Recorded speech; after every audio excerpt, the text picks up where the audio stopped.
Kathy Young, Associated Press. In this Thursday, May 24, 2018 photo, Audini Usher, 78, meets with breast cancer study leader Drive. Joseph Sperano at the Montefiore and Albert Einstein College of Medicine in the Bronx Borough of New York. Usher was one of about 10,000 participants in the study, which shows women at low or intermediate risk for breast cancer recurrence may safely skip chemotherapy without hurting their chances of survival.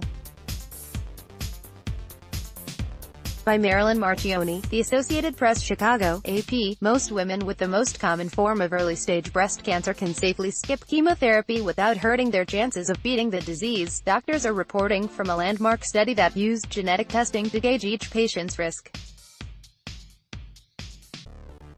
The study is the largest ever done of breast cancer treatment, and the results are expected to spare up to 70,000 patients a year in the United States and many more elsewhere. The ordeal and expense of these drugs. Start your day with the news you need from the Bay Area and beyond. Sign up for our new Morning Report weekday newsletter. The impact is tremendous, said the study leader, Drive.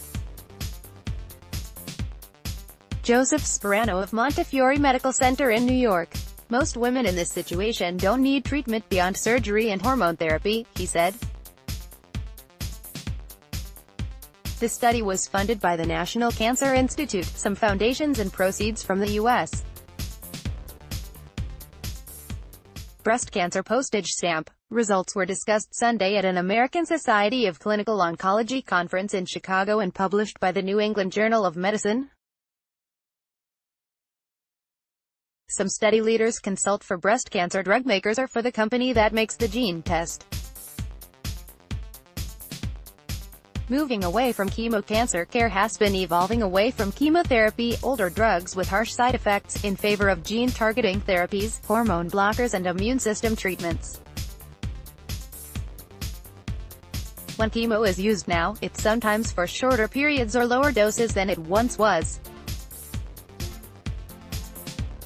For example, another study at the conference found that Merck's immunotherapy drug Keytruda worked better than chemo as initial treatment for most people with the most common type of lung cancer, and with far fewer side effects.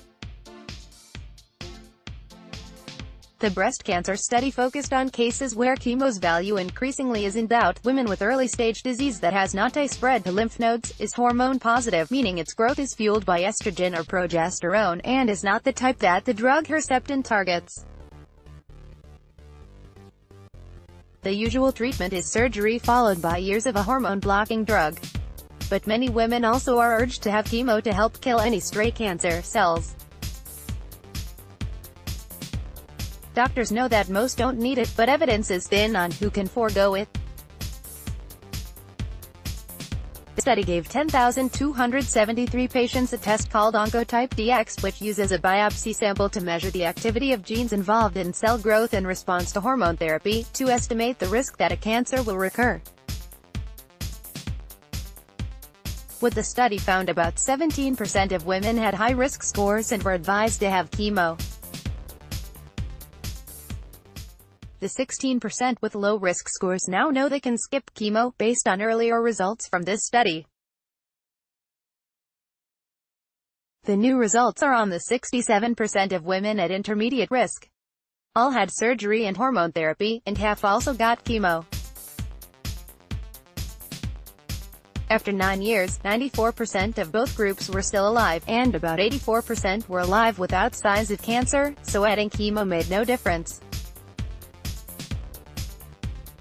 Certain women 50 or younger did benefit from chemo. Slightly fewer cases of cancer spreading far beyond the breast occurred among some of them given chemo, depending on their risk scores on the gene test. Will people trust the results? All women like those in the study should get gene testing to guide their care, said Dr. Richard Shilsky, Chief Medical Officer of the Oncology Society. Oncotype DX costs around $4,000, which Medicare and many insurers cover. Similar tests, including one called Mammoprint, also are widely used. Testing solved a big problem of figuring out who needs chemo, said Dr. Harold Burstein of the Dana-Farber Cancer Institute in Boston. Many women think, if I don't get chemotherapy I'm going to die, and if I get chemo I'm going to be cured, but the results show there's a sliding scale of benefit and sometimes none, he said. Dr. Lisa Carey, a breast specialist at the University of North Carolina's Lineberger Comprehensive Cancer Center, said she would be very comfortable advising patients to skip chemo if they were like those in the study who did not benefit from it.